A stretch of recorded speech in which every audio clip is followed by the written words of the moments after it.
ਦੇ ਹਵਾਲੇ ਨਾਲ ਕਿ ਜੀ ਸ਼ਾਇਦ ਉਹ ਮਿਸਕੀਨੀ ਦਾ ਦਰਸ ਦਿੰਦੇ ਨੇ, ਉਹ ਜ਼ਾਤ ਨੂੰ ਸਿਰਫ ਮਾਰਨ ਦਾ ਦਰਸ ਦਿੰਦੇ ਨੇ। ਹਾਲਾਂਕਿ ਜ਼ਾਤ ਨੂੰ ਮਾਰਨ ਦਾ ਜਿਹੜਾ ਫਲਸਫਾ ਹੈ ਨਾ, ਉਹ ਦੇਵੇ ਇਸਾਰ ਕੁਰਬਾਨੀ ਦਾ ਦਰਜਾ ਦੂਸਰਿਆਂ ਨੇ, ਲੇਕਿਨ ਜ਼ਾਤ ਨੂੰ ਉਭਾਰਨ ਦਾ ਵੀ ਉਹ ਦਰਸ ਦਿੰਦੇ ਨੇ ਜਦੋਂ ਮਜ਼ਾਹਮਤ ਦੀ ਲੋੜ ਹੁੰਦੀ ਹੈ ਧਰਤੀ ਦੇ ਹਵਾਲੇ ਨਾਲ, ਆਪਣੀ ਜਿਹੜਾ ਤੁਹਾਡਾ ਮੁਲਕ ਉਹਦੀ ਹਿਫਾਜ਼ਤ ਦੇ ਹਵਾਲੇ ਨਾਲ, ਆਪਣੇ ਇਲਾਕੇ ਦੀ ਹਿਫਾਜ਼ਤ ਦੇ ਹਵਾਲੇ ਨਾਲ। ਉਹਨਾਂ ਉਸ ਦੀ ਤਬਲੀਗ ਵੀ ਕੀਤੀ, ਉਹਦੇ ਉੱਤੇ ਕੰਮ ਵੀ ਕੀਤਾ ਹੈ। बस जनरली वो अक्सर कल भी बल्कि मैं तुम दसना एक वड्डा कॉलेज का डस्के का एक प्रिंसीपल है, उन्होंने मैंने फोन किया तो उन्हें कहा जी काम तुसी कर रहे हो ते तुसी आ जरा पंजाब की रीत तो हट के काम कर रहे हो, इंज नहीं जो गल सुनी जानी। मैं जी पहली गल है कि मैं तो ये वेखना कि साडे ते हर कट्ठ च बंदा वधिया है ते जिहड़ी कबूलीयत है वो आवाम दे अंदर जिहड़ी साडी गहराई वो वध रही है, इसलिए मैं मायूस नहीं। ਤੇ ਤੁਸੀਂ ਅਗਰ ਇਸ ਫਿਕਰ ਨੂੰ ਇਹ ਸਮਝਦੇ ਨਹੀਂ, ਤੁਸੀਂ ਉਹੀ ਗੱਲਾਂ ਕਰੋ ਜਿਹੜਾ ਜੀ ਮੀਆਂ ਮੁਹੰਮਦ ਬਖਸ਼ ਸਾਹਿਬ ਨੇ ਕੀਤੀ ਹੈ, ਦੁਸ਼ਮਣ ਮਰੇ ਤੇ ਖੁਸ਼ੀ ਨਾ ਕਰੀਏ ਸਜਣਾ ਵੀ ਮਰ ਜਾਣਾ। ਮੈਂ ਕਿਹਾ ਜੀ ਇਹ ਤੇ ਇੱਕ ਮੁਹੱਬਤ ਦਾ ਮੈਸੇਜ ਹੈ, ਮਗਰ ਇਹਦਾ ਮਤਲਬ ਇਹ ਨਹੀਂ ਕਿ ਮਜ਼ਾਹਮਤ ਨਹੀਂ ਕਰਨੀ, ਸਿਆਸੀ ਵਿਚਾਰ ਵੀ ਬਿਆਨ ਕਰੋ ਜਿਹੜੇ ਸੂਫੀ ਲੋਕਾਂ ਨੇ ਬਿਆਨ ਕਰ। ਠੀਕ ਹੈ, ਬਾਬਾ ਜੀ ਫਰੀਦ ਨੇ ਕਿਹਾ ਕਿ ਫਰੀਦਾ ਮੈਂ ਨੂੰ ਮੁੰਝ ਕਰ ਨਿੱਕੀ ਕਰ ਕਰ ਕੁੱਟ, ਪਰ ਇਹ ਖਜ਼ਾਨੇ ਰੱਬ ਦੇ ਜੋ ਭਾਵੇਂ ਸੋ ਲੁੱਟ। ਲੇਕਿਨ ਦੂਸਰੇ ਪਾਸੇ ਉਹਨੇ ਇਹ ਵੀ ਕਿਹਾ ਹੈ कि रुखी सुखी खा ते ठंडा पानी पी। फरीदा वेख पराई चोपड़ी ना तरसाई दी, जो पराई चोपड़ी तो बचन का दर्स है। मैं क्या गैर मुल्की इमदाद में कदर गौर करो कि असी गैर मुल्की इमदाद नहीं रहनी, अपने पैरों से खलोना है। और लाहौर का एक कौमी अखबार तो पता ਉਹਦਾ सरनामा यह रहा काफ़ी अरसा जो एटमी धमाके पाकिस्तान ने किए तो एड बंद करती गई या अमेरिका का अफगानिस्तान से हमला सी। तुसीं लाहौर के कौमी अखबार का ऐसे शेर को तर्जमा करके साल डेढ़ या 2 साल वो चलाता रहा। और मैं उत्थे आवाज़ भी उठाई सी, मैं कहा जी ये शायर जिहड़े ने पंजाबी दे ने बाबा जी फरीद जिन्होंने जिहड़े मोढी शायर ने, ये रुखी सुखी खा ठंडा पानी पी फरीदा वेख पराई चोपड़ी ना तरसाई दी। मैं कहा इसनूं तुसीं असल दे नाल लिखो ताकि पता चले तुहां तर्जमा किस शायर दा कीता, तुसीं उहनूं उर्दू ट्रांसलेशन कर ली, चंगी गल है, असीं उहदे इख्तलाफ नहीं करदे, मगर शायर दा नाम ही दसो। सो ये वे कि जी सोच नूं बदलना और असल सोच सूफिया दी दसना जिहड़ा कि सूफी प्रीच करदा रहा। और ਉਹਦੇ 'ਚ मैं बहुत सारिया गल्लां कर सकदा वां ਜਿਹੜੀਆਂ ਉਹਨਾਂ दसियां ने। मुहब्बत का पैगाम यूनीवर्सल है, कायनाती है, अफाकी शायरी पूरी दुनिया सुनिया जा रहा है। मगर ਇਹਦੇ ਨਾਲ ਨਾਲ मैं सब तो ज़्यादा ਜਿਹੜੀ अहम चीज़ समझना सूफी फलसफे ਦੇ ਵਿੱਚ ਉਹ ਵੀ मज़ाहमत। मज़ाहमत वारिस शाह के कलाम ਵਿੱਚ, मज़ाहमत बुल्ले शाह के कलाम ਵਿੱਚ, और मज़ाहमत थले मियाँ मुहम्मद बख्श साहब के कलाम के अंदर। मेरे दोस्त जिन्होंने मेरे नाल गल की कि जी मियाँ मुहम्मद बख्श साहब ने मैसेज दिता, मैं क्या तुसीं कभी सैफ अल मलूक जिहड़ा हीरो सी उन्हां दा उत्ते गौर नहीं कीता? उन्होंने उन्होंने नाकाम हीरो नहीं करार दिता, वो एक कामयाब हीरो है जिहड़ा अपनी स्टेट कायम कर लैंदा है। और अगर सैफ अल मलूक ड्रामे दी 7 परतां 7 किस्तां कीतियां जाण तो हर किस्त दे विच हीरो नूं मुश्किल पेश आंदी है। लेकिन मियाँ साहब की आंदे ने, झल झल हार ना हारी हिम्मत, एक दिन फिर सी पासा भुखा मंगन चढ़े मुहम्मद उड़क भरदा कासा। या दूसरे थां कहते ने मरदा हिम्मत हार ना मोले, मत कहे कोई न मरदा, हिम्मत ना लगे जिस लोड़े, पाए बाज ना मरदा। यानी जमानत दे रहे हैं कि पाए बाज यानी तुहाडे मकसद दी अचीवमेंट तो बाद मौत आ ही नहीं सकती। इस तो वड्डी सूफी की गल कर तुसीं जिहड़ी लोड़ थोड़ लई जद्दोजहद कर रहे हो तुहानूं हासिल होकर हिम्मत नाल लगे जिस लोड़े, पाए बाज ना मरदा ते जल जल हार ना हारी हिम्मत, एक दिन फिर सी पासा। मैं मियाँ साहब ते आ फरमाया लिहाजा अपनी फिक्र नूं सूफी फिक्र दे बारे जिहड़े मुगालते ने उन्होंने सही करने की लोड़ है कि उन्हें दस की दिता है। इस तरह बाबा बुल्ले शाह ने ठीक है वो एक कंसैप्ट दिता गया जी कि सूफी लोग बादशाहां नूं पसंद नहीं करते, वो अपनी फिक्र दे नाल जद्दोजहद करते हैं। नवाब हुसैन खान खवेशकी दे नाल जो बुल्ले शाह साहब का इट खड़का होया कसूर का जिहड़ा हाकम सी ते की बुल्ले शाह ने उहदे सामने सरेंडर किया? नहीं किया। उन्हें की किया?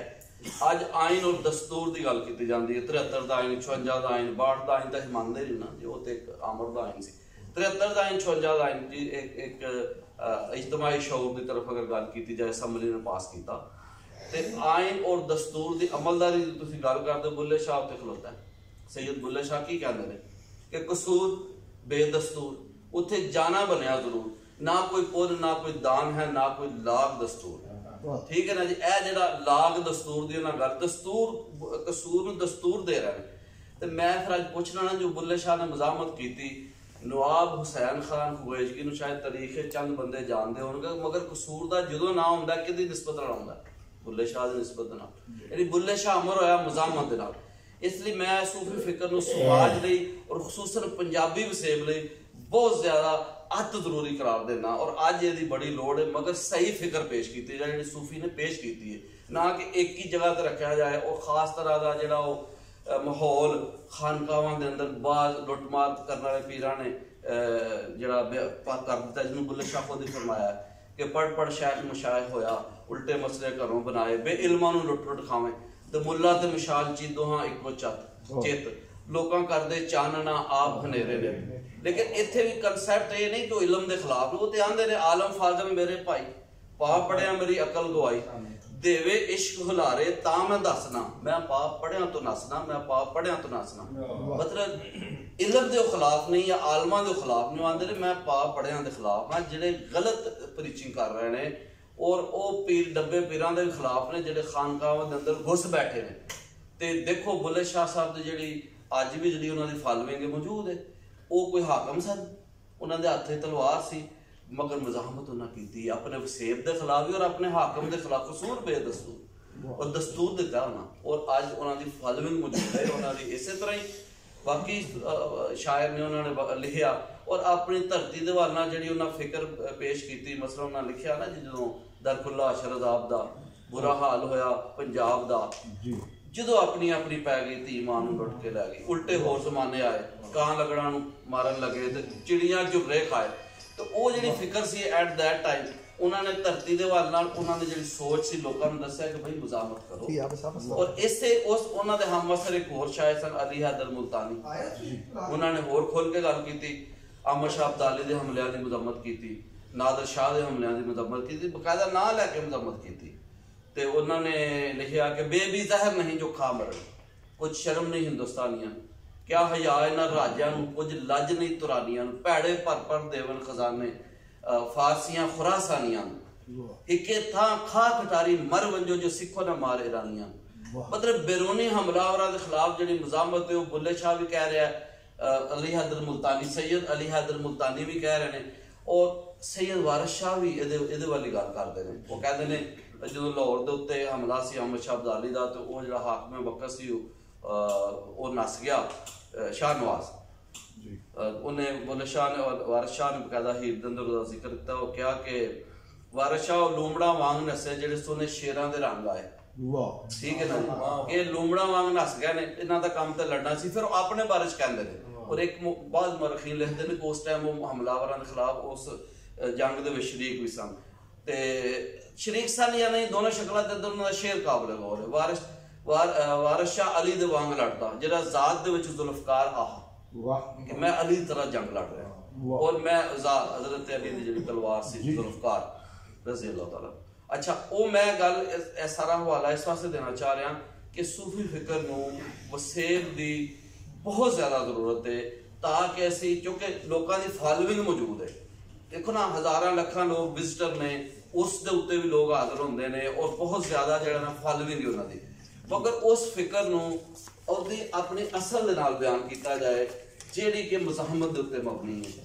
ठीक है, वो ਜਿਹੜੀ अपना ज़ात ਦੀ नफी है, उस हवाले नाल तो है दर्स दिता गया, मगर वो ज़ात ਦੀ नफी का मतलब ये नहीं कि अपनी धरती का दिफा नहीं करना, और नाल नाल आप ਜਿਹੜੀ पंजाबीयत की तरफ सारे दोस्त इकट्ठे हुए हैं, पंजाबीयत की संगत लाहौर, और पंजाबी की गल करने और देखना सूफी शोरा के मुतलक की गल करते हैं। मतलब मियाँ मोहम्मद बख्श साहब लिखते हैं, जो शायर पंजाबी करते वो कम तुरत करीदा, कि जिस तरह बाकी पंजाबी शायर करते हैं, मैं भी छेती छेती सैफुल मुलूक उस तरह ही लिख रहा। जो शायर पंजाबी करते वो कम तुरत करीदा, पर वस्त्र लायक इत्थे उच्चा रूप परीदा। अब्दुल जमाल जी परी सी सैफुल मुलूक का हो सारा किस्सा जो बयान उसका सरापा बयान करते हैं, वो पंजाबी का जिक्र करते हैं। तो मैं समझना लोकाई नूं बहुत ज्यादा लोड़ है सूफी फिक्र की, मगर सूफी फिक्र के मुगालते जो गलत तरीके उन्होंने मुतलक चीज़ा मनसूब करती गई ने, कि जी बस एक लांबे बह जाना सूफी ने, उस तो बाद उसका किरदार इन्ना ही कि लोगों की बस वो जरा ना उन्होंने सलाह करेगा, उस तो बाद बाकी उसका काम कोई नहीं। हालांकि बुल्ले शाह, वारिस शाह, हत्ता कि पहले मोटी शायर जोड़े ने पंजाबी दे सूफी मोटी शायर, ਉਹਨਾਂ ਨੇ ਵੀ ਇਹ ਕਿਹਾ ਰੁੱਖੀ ਸੁੱਖੀ ਖਾ ਠੰਡਾ ਪਾਣੀ ਪੀ। ਦੱਸੋ ਸਰ, ਮੇਰਾ ਮਕਸਦ ਇਹ ਸੀ ਕਿ ਅਸੀਂ ਆਪਣੇ ਵੇਲੇ ਨੂੰ ਸੰਭਾਲੀਏ ਔਰ ਸੂਫੀ ਫਿਕਰ ਨੂੰ ਇਸ ਤਰ੍ਹਾਂ ਪੇਸ਼ ਕਰੀਏ ਜਿਸ ਤਰ੍ਹਾਂ ਕਿ ਸੂਫੀਆ ਖੁਦ ਚਾਹੁੰਦੇ ਸਨ, ਔਰ ਉਹਨਾਂ ਉਸ ਦੀ ਮਿਸਾਲ ਉਹਨਾਂ ਦੀ ਆਪਣੀ ਚਾਹੀਦੀ ਜੀ। ਤੇ ਬਾਕੀ ਵੀ ਦੇਖੋ ਨਾ, ਜਿਹੜੀ ਉਹਨਾਂ ਦੀ ਜਿਤਨੀ ਵੀ ਸ਼ਾਇਰੀ ਉਹਦੇ ਅੰਦਰ ਵੀ ਉਹਨਾਂ ਧਰਤੀ ਦੇ ਹਵਾਲੇ ਨਾਲ ਸੋਚਿਆ। ਵੇਖੋ ਜਦੋਂ ਉਹਨਾਂ ਨੇ ਪੰਜਾਬ ਦੇ ਅੰਦਰ ਅਫਰਾ ਤਫਰੀ ਸੀ ਤੇ ਵਾਰਿਸ ਸ਼ਾਹ ਵੀ ਲਿਖਿਆ, ਪਿਆ ਮੁਲਕ ਦੇ ਵਿੱਚ ਸੀ ਬੜਾ ਰੌਲਾ, ਹਰ ਕਿਸੇ ਦੇ ਹੱਥ ਤਲਵਾਰ ਹੋਈ, ਠੀਕ ਹੈ ਨਾ ਜੀ। ਫਿਰ ਉਹਨਾਂ ਇਹ ਵੀ ਲਿਖਿਆ, ਜਿਹੜੇ ਨਿਤ ਸੁਆਹ ਵਿੱਚ ਲੇਟਦੇ ਹਨ ਅੱਜ ਲੈ ਬੈਠੇ ਸਰਦਾਰੀਆਂ, ਠੀਕ ਹੈ ਨਾ ਜੀ, ਇਹ ਵਾਰਿਸ ਸ਼ਾਹ ਲਿਖਦੇ ਨੇ। ਤੇ ਮਤਲਬ ਇਹ ਵੇ ਕਿ ਹਰ ਕਿਸੇ ਦੇ ਹੱਥ ਤਲਵਾਰ ਹੋਈ, ਸ਼ਰਾਬ ਖਰਾਬ ਕਮੀਨ ਤਾਜ਼ਾ ਜ਼ਿਮੀਦਾਰ ਨੂੰ ਵੱਡੀ ਬਹਾਰ ਹੋਈ, ਚੋਰ ਚੌਧਰੀ ਯਾਰ ਨੇ ਪਾਕ ਦਾਮਨ ਬੂਥ ਮੁੰਡਲੀ ਇੱਕ ਤੋਂ ਚਾਰ ਹੋਈ, ਵਾਰਿਸ ਸ਼ਾਹ ਜਿਨ੍ਹਾਂ ਨੇ ਆਖਿਆ ਪਾਕ ਕਲਮਾ ਤਿਨਾਂ ਦੀ ਆਖਬਤ ਪਾਰ ਹੋਈ। ਮਤਲਬ ਕਹਿੰਦਾ ਹੈ ਕਿ ਵਾਰਿਸ ਸ਼ਾਹ ਸਾਹਿਬ ਉਸ ਦੌਰ ਦੇ ਅੰਦਰ ਕੀ ਸੋਚ ਰਹੇ ਨੇ, ਇੱਕ ਸੂਫੀ ਆਪਣੇ ਸਮਾਜ ਨੂੰ ਕਿਸ ਤਰ੍ਹਾਂ ਵੇਖ ਲਿਆ, ਆਪਣੇ ਪੰਜਾਬੀ ਵਸੇਬ ਦਾ ਦਿਫਾ ਕਰਨ ਦੀ ਗੱਲ ਕਿਸ ਤਰ੍ਹਾਂ ਕਰ ਰਿਹਾ, ਉਹ ਸਾਨੂੰ ਉਹ ਪੇਸ਼ ਕਰਨਾ ਚਾਹੀਦਾ। ਔਰ ਅੱਜ ਦੇ ਦੌਰ ਦੇ ਅੰਦਰ ਉਸੇ ਫਿਕਰ ਦੀ ਲੋੜ ਹੈ ਤਾਂ ਕਿ ਲੋਕਾਂ ਤਾਈਂ ਅਸਲ ਫਿਕਰ ਪਹੁੰਚਾਈ ਜਾਏ। ਅਕੀਦਤ ਜਿਹੜੀ ਲੋਕਾਂ ਦੀ ਹੈ ਉਹ ਕਾਇਮ ਰਹੇਗੀ। ਲੱਖਾਂ ਲੋਕ ਵਿਜ਼ਿਟ ਕਰ ਰਹੇ ਨੇ ਬੁੱਲੇ ਸ਼ਾਹ ਨੂੰ, ਸ਼ਾਹ ਹੁਸੈਨ ਲਾਹੌਰੀ ਨੂੰ, ਜਿਸ ਤਰ੍ਹਾਂ ਸ਼ਾਹ ਹੁਸੈਨ ਲਾਹੌਰੀ ਰਹਿਮਤੁल्लाह ਅਲੈਹ ਨੇ ਵੀ ਕਿਹਾ ਕਿ ਤਖਤ ਨਾ ਮਿਲਦੇ ਮੰਗੇ, ਕਿ ਮੰਗ ਕੇ ਤੇ ਕਦੀ ਤਖਤ ਨਹੀਂ ਮਿਲਦਾ। ਤੇ ਲਿਹਾਜ਼ਾ ਇਹਦਾ ਮਤਲਬ ਕਿ ਇੱਕ ਉਹਦੇ ਵਿੱਚ ਮੁਜ਼ਾਹਮਤ ਔਰ ਜੱਦੋ-ਜਹਿਦ ਦੀ ਲੋੜ ਹੈ, ਆਹਰ ਕਰਨ ਦੀ ਲੋੜ। ਦੇਖੋ ਜੀ, ਇਹ ਮੇਰਾ ਮਕਸਦ ਵੀ ਸਾਰਾ ਜਿਹੜੀ ਤੁਸੀਂ ਗੁਫ਼ਤਗੂ ਲਈ ਮੈਨੂੰ ਕਿਹਾ ਉਹਦੇ ਚ ਮੈਂ ਇਹ ਕਹਾਂਗਾ ਕਿ ਸਾਨੂੰ ਸੂਫੀ ਫਿਕਰ ਦੀ ਜਿਹੜੀ ਉਹ ਰਿਵਾਈਵਲ ਹੈ, ਉਹਦੇ ਵਾਸਤੇ ਜ਼ਰੂਰਤ ਹੈ ਕਿ ਅਸੀਂ ਸੂਫੀਆਤ ਦੇ ਜਿਹੜੀ ਤਾਲੀਮਾਤ ਨੇ ਉਹਦੇ ਅਸਲ ਮਾਖਜ਼ ਤੋਂ ਚੀਜ਼ ਬਿਆਨ ਕਰੀਏ ਤਾਂ ਕਿ ਜਿਹੜੇ ਮੁਗਾਲਤੇ ਨੇ ਦੂਰ ਹੋਣ। ਔਰ ਇੱਕ ਪਰਤ ਸਿਰਫ ਜਿਹੜਾ ਬਿਆਨ ਕੀਤਾ ਜਾਂਦਾ ਹੈ ਕਿ ਜੋ ਜ਼ਾਤ ਦੀ ਨਫੀ ਕਰ, ਹਾਲਾਂਕਿ ਜ਼ਾਤ ਦੀ ਨਫੀ ਜਿਹੜੀ ਉਹਦਾ ਮਤਲਬ ਇਹ ਨਹੀਂ ਜੋ ਇਹ ਬਿਆਨ ਕੀਤਾ ਜਾਂਦਾ ਹੈ। ਮੈਂ ਇਹਨੂੰ ਜਿਹੜਾ ਮੁੰਜ ਕਰਨਾ ਉਹਦੇ ਵਿੱਚ ਦੋ ਫਲਸਫੇ ਨੇ, ਇੱਕ ਤਾਂ ਰੱਬ ਦੇ ਸਾਹਮਣੇ ਆਪਣੀ ਜ਼ਾਤ ਦੀ ਨਫੀ, ਦੂਸਰਾ ਬੰਦਿਆਂ ਦੇ ਸਾਹਮਣੇ ਦੂਸਰੇ ਲਈ ਕੁਰਬਾਨੀ ਦੇਣਾ। ਇਜਤਮਾਈ ਜਿਹੜੀ ਹੈ ਕਿ ਜ਼ਾਤ ਦੀ ਨਫੀ ਆਪਣੇ ਸਾਰੇ ਲੋਕਾਈ ਦੇ ਸਾਹਮਣੇ ਆਪਣੀ ਜ਼ਾਤ ਦੀ ਨਫੀ ਕਰਨਾ, ਇਹ ਵੇ ਮੈਂ ਇਹਨੂੰ ਮੁੰਜ ਕਰ।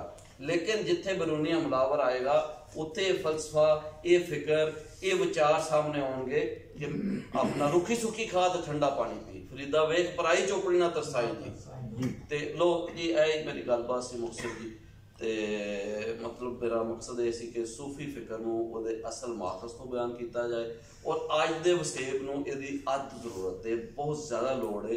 ਲੇਕਿਨ ਉਹਨਾਂ ਦੇ ਅਸਲ ਮਾਖਜ਼ ਤੋਂ ਬਿਆਨ ਕਰਕੇ ਤਾਂ ਕਿ ਜਿਹੜੇ ਮੁਗਾਲਤੇ ਨੇ, ਮਸਲਨ ਕੱਲ ਜਿਸ ਨੇ ਮੈਂ ਮੀਆਂ ਸਾਹਿਬ ਦਾ ਸ਼ੇਰ ਇੱਕ ਦੋਸਤ ਨੂੰ ਬਿਆਨ ਕੀਤਾ, ਹਾਲਾਂਕਿ ਇੱਕ ਵੱਡੇ ਕਾਲਜ ਦੇ ਉਹ ਪ੍ਰਿੰਸੀਪਲ ਸਨ, ਤੋਂ ਮਿੱਠੀਆਂ ਮਿੱਠੀਆਂ ਗੱਲਾਂ ਦਾ ਮੈਨੂੰ ਕਹਿ ਰਹੇ ਹਨ, ਕਹਿੰਦੇ ਯਾਰ ਕੀ ਤੁਸੀਂ ਸਿਆਸੀ ਵਿਚਾਰ ਬਿਆਨ ਕਰ, ਤੂੰ ਮਿੱਠੀਆਂ ਮਿੱਠੀਆਂ ਗੱਲਾਂ ਕਰ। ਮੈਂ ਯਾਰ ਕੋੜੀਆਂ ਤੇ ਵੀ ਨਹੀਂ, ਤੇ ਵੈਸੇ ਇਹ ਮੈਂ ਨਹੀਂ ਬਿਆਨ ਕਰ ਰਿਹਾ, ਮੀਆਂ ਸਾਹਿਬ ਕਹਿ ਰਹੇ ਨੇ ਕਿ ਜਲ ਹਾਰ ਨਾ ਹਾਰੀ ਹਿੰਮਤ, ਇੱਕ ਦਿਨ ਫਿਰ ਸੀ ਪਾਸਾ। ਤੇ ਮੈਂ ਕਿਹਾ ਜੀ ਪਾਸਾ ਫਿਰੇਗਾ, ਭੁੱਖਾ ਮੰਗਣ ਚੜੇ ਮੁਹੰਮਦ ਓੜਕ ਭਰਦਾ ਕਾਸਾ।